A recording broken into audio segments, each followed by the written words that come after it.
ឈឹងសាញ់ជឹងភ្នប់នឹកមកមីស្រណុកអាឡៃដល់ដីស្រុកស្រែចំការនឹកពុកនឹកម៉ែធ្លាប់ថែថ្នាក់ធ្នមបុតភ្នីមិនដឹងសុខទុក្ខ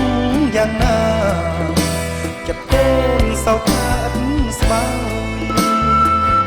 ដីក្រុងស្រស់ស្អាត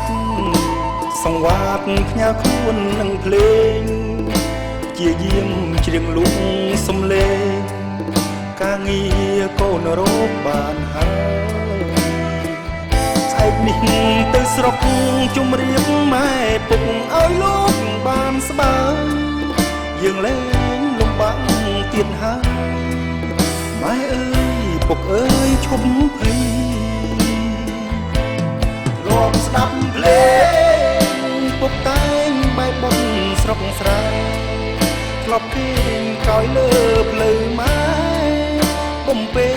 កូនរាល់រាត្រីឥឡូវកូនធំដោយគុណទឹកដោះម៉ែថ្លៃ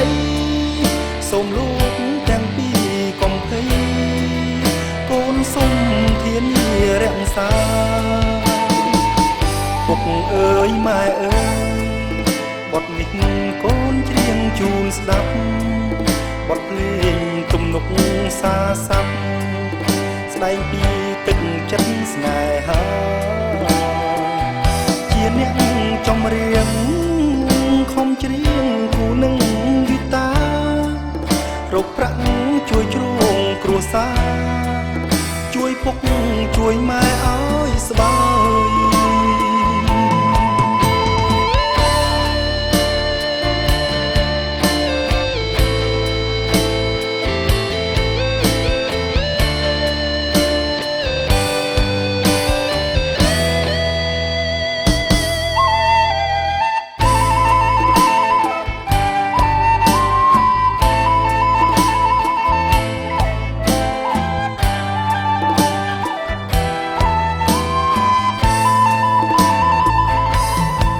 យស្ដាប់ភ្លេ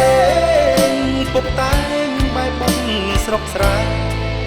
ធ្លាប់គេងកោយលើភ្លៅម៉ែបំពេ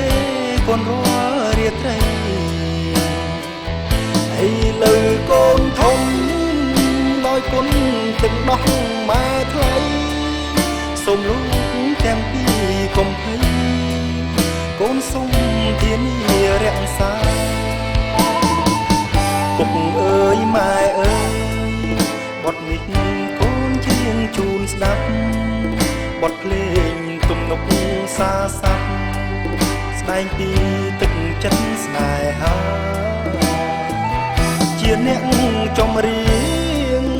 ខំច្រៀងគូនឹងហ្គីតារកប្រាក់ជួយជ្រោងគ្រួសារជួយពុកជួយម៉ែឲ្យស្បើយ